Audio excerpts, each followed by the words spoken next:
You know what's really funny? When you're thinking something, like in relation to that last video that I made about the magic, it's a kind of magic. And truly, I've had many of you tell me that you were also identifying with the script that was presenting itself, the Freddy storm that's on its way over Madagascar and imminently coming towards South Africa. I mean, seriously, how is this not obvious that we are in a script? I mean, I don't feel like I need to reiterate and explain the magical aspect of it. I've always said that the system overlay is a magical thing, but the magic is sometimes very absurd. It reminds me very much always of the images that I put in my videos of the Cirque du Soleil, which pretty much explains to me and to you that we are in a magical time. However, aside from all of this magical stuff, it also presents to you the chance to really investigate this and perhaps maybe to get your popcorn and sit back and to watch the show, because the only thing it really requires you to do is to really observe what they're busy planning. Just a few days ago, in the many multiple news feeds, yes, news feeds the people, just like food feeds the people, there was an article of the Pope that made a statement about the Sanhedrin coming together and it's all kumbaya. I think what I'll do is I'll actually just read to you a little quote here. It's a picture of the yours truly, Mr. Poperino, and the quote is, "In the name of the globalist religion." Notice the already starting up with that particular spell. I'll continue. "Its adherent demand that all citizens behave in accordance with the morality of the New World Order, accepting uncritically, of course, and with an attitude of devout submission to religious authority, the doctor defined ex cathedra by the Davos Sanhedrin." Now, it's a kind of magic. That's all it is. And if you find yourself affected by this little machine-made message, then truly think about the last few days that's happened, and if you're in South Africa, and even perhaps if you're abroad, I mean, all the things that have happened, the tragic explosion that took place that was man-made, along with the tragic upshake of the quake, which was also man-made. I did a remote view on it, and I basically found a few things that didn't really make sense, of course, but then, of course, like I said, it's a kind of magic. So, in that, I would like to share that for you, as well, for you to take note that while all of these things take place, just keep in mind, back in the day, if you're in the States, the big event that basically within the months that came afterwards and before that affected the financials. Whenever there's, don't they say the magic rule is buy low, sell high? So whenever there's something that happens that's a low blow, there'll be a high sell of that specific action in commodities and expressions and powers, And by now, if you've not been seeing the system playing itself out like an old movie. I just basically sent a message to a friend on what I basically saw happen. You've got to have an idea that the theme of the movie that's being played out now is a 3-part movie. It's a 3-themed movie.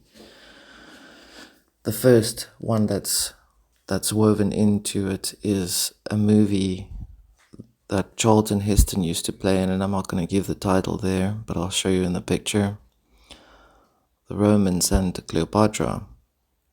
While the other movie that's woven into it is a completely different set to the expression of that show. It still gives much food for thought for the audience members, aka people who are buying into the feed, who need to be fed. I've noticed that even every single thing that exists within this reality is obviously used. Like I said in my last video, I was actually told that we live in a finite world with infinite possibilities, infinite potential. So many things can change the lump of clay to whatever shape it must be presented. The only thing that makes it happen is a focus of most people that focus onto it. I mean, just the other day there was someone who asked on a group, and I need to go for my next inoculation because it comes up, I must do it. Where is it? And basically everyone, it was just crickets. No one responded to it. So it really is comical. I actually feel like sometimes it's very much comical. It's a tragic comedy. The drive or the impetus of this comic really comes from the perpetual state of belief and programming that was written back in the day by actually Plato, believe it or not, where Plato wrote a dialogue between himself and others, and explaining to these others that the republic should be a specific way. If they do this ABC XYZ for that purpose, then they'll be outstanding Republican citizens of the state. And in that itself has been the theme or the root that's been perpetuating over centuries. It's always been the plan to bring as many people together and shove them all into one place. They do want to drive humanity towards an animalistic behavior. Let me say this correctly and loudly so that you can hear it. Hence the whole ideology of playing with the philosophy of animism. It has been a debate over a long time period, of course, but you can see in many sort of movies that they've been presenting the animal nature that has to come through. I mean, the person has to turn into a werewolf in Civilization, and there's absolutely doom and gloom. Or people that behave in animal fashion so that they can be controlled. I mean, you have to behave. You can't be civilized. If you're civilized, it means you have a brain, then you can actually think and challenge the system or them. So this is what I'm saying. There's like 3 parts to this whole drama being played out. The system overlay, as organic and as artificial as it existed, this parasite that was part of the original bacteria that existed within back in the day when the world was formed, had to be there. But you know what happens when, I mean, it's like Candida I think that's what it is, candida. That makes you crave and behave a certain way. It's the parasite inside of your body that's making you crave a certain way, behave a certain way. Pop culture has been riddled with that particular, drive to make people become aware of becoming animal, because there's almost a strange sort of psychological, sexual need to express that. Vampires are always extra attractive, and werewolves are the troubled teen, teen wolf.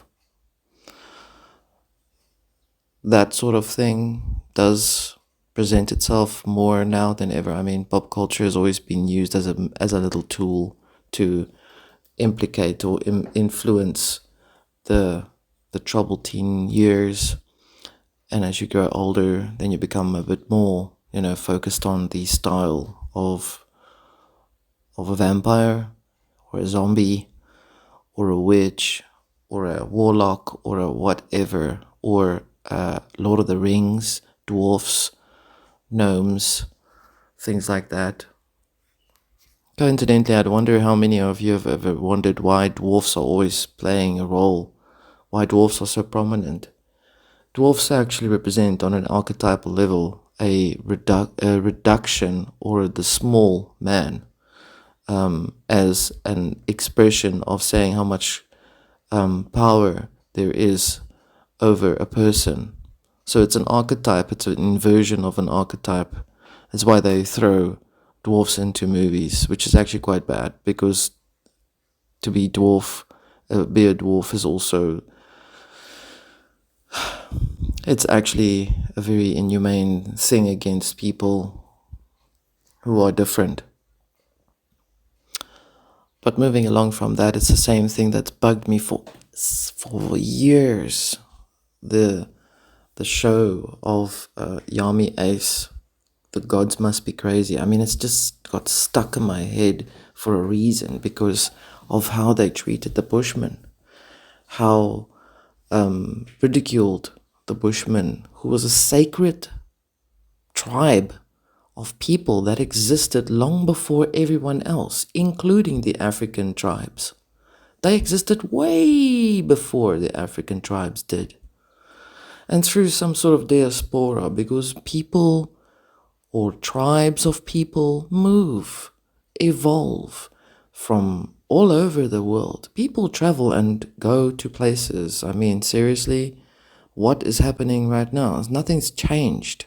People will always travel to go to places, then settle down and have a family and live. So it's in man's nature to want to become better at where, or as opposed to where they were before.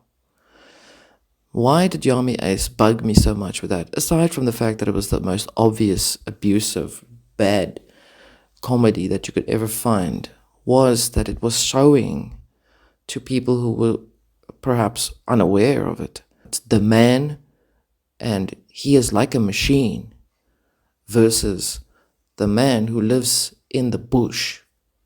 That Hegelian description of conflict that drives a wedge between people.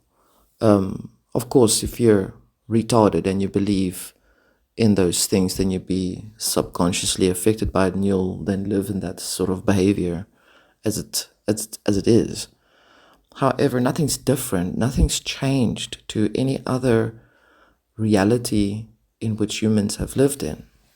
I find it quite interesting that if you follow all the other follow-up movies, that there was a very clear, defined presentation of the aeroplane that had the word Vav on it, V-A-V. It's Jewish. It means Hoya, means it will be. It's like saying Amen, or so shall it be. So whenever there was an action that was done, there would be vav, vav, so that it would be announced through the writer and the producer of that movie to say, Jewish prayer that is destructive towards a specific purpose was spoken out over the lands of South Africa while the movie was made. Granted, they used Botswana as well. I think at the time it was a bit difficult to make movies here back in the day, but then so things have changed, and there's not much difference to what it is now. I mean, the Vav Vav message was pretty much now put into mainstream advertising, and political merry men in tights roaming around and making sure that they make the people the focus. And you surely are the focus because of your immaculate concept of power within you to make things happen just by looking at it. This is why I always say, shorthand, block your ears, block your eyes, and look away, and then look back. I'm not saying stick your head in the sand, definitely not. But if you find yourself in a position where you're unable to do that, to actually literally shut off the energy that's flowing to you, then switch the TV off, switch the screen off, switch your phone off, throw your phone in the dustbin, do whatever you need to do. Obviously, to not become affected by that. How do all of these things affect us currently, and where are we going? I think everyone wants to know. And my answer to you is, there is no fixed answer for you.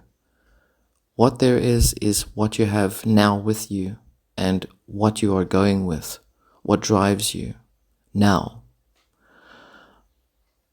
All of these things that have been playing themselves out want you to succumb to the belief that there will be no change. You are in imminent doom. You will be stuck, give up, surrender. They keep wanting you to do that. I've also heard people ask, if they really wanted to get rid of us, why didn't they just drop a thing on us all and we would all just drop away? And I always say, really, you want to make it much more simpler than that, because it really is about ritual. Let me give you an example. If I want power from you, then I want you to surrender it. I can't just take it from you. If you surrender your power to me by me doing all things, despicable things to you, and you eventually say, oh, yes, I give up, you can have my power, you can have my shovel, you can have my sword, then I can take your sword and not carry your sins with me. I don't then appear to be a thief. Of course, I've now taken your power from you because you kind of gave it to me. So there's no sin in that. This is how they believe. This is why it's a slow churning machine. The system requires a slow surrender and a giving up of things and ideas, to get lost in the little polished stones of material news feeds and things and ideas and people and thoughts and little political flare-ups here and there, and looting of this place and looting of that place, and causing chaos, because that's the next thing that people do when they've given up. That's sad though, as it is, but that is the one thing that always happens. People can't seem to help themselves. They want to just let loose, let the hair down, cause chaos for each other and for themselves, so that they feel justified in their own chaos, in their own fear. So, why do more when people do these things mostly themselves? So if you only knew how very little And yet not. Power is influenced over people, over people's choices. If you only knew how very how very little legwork has been done, because people do the rest. This is why I say there's a portion of the human society that belongs to the Ministry of Magic, period. Because most of people are perpetuating that magic out to happen. You know, you can feel that. Someone asked me about a question that was about my comment in the interview with Lauda Leon, where I mentioned something about the spirits, the amount of spirits that are around. And your question, I'm going to answer it right now. The reason there's so much of these spirited or disincarnated beings around is because of the energy that has been taking place within the living realms. It's basically crushing the veils that would normally keep the spirited entities at bay. When there's a lot of compression, like I've said in the previous script keepers, where the reality or the timelines in the reality is being crushed, which causes a bulging out or fracturing of things to take place. So the script itself is playing out, but in a fractured manner. This is why it's so weird to comprehend. It's actually quite funny, but not so funny. But yeah, that is the reason why there's so many disincarnated beings around, or people in spirited and non-spirit form around. How do you come back to that? How do you come back to yourself? Where are you? How do you come back? I'm going to leave that with you. I'd appreciate you dropping your comments and telling me where you are, so that it'll be interesting to know. And I'm also going to remind you to please click on the notifications bell, because my channel is in the shadows, which is not a bad thing and also not a good thing. So many of you don't get my notifications, even if you're subscribed to me. And have a good one. Till next time.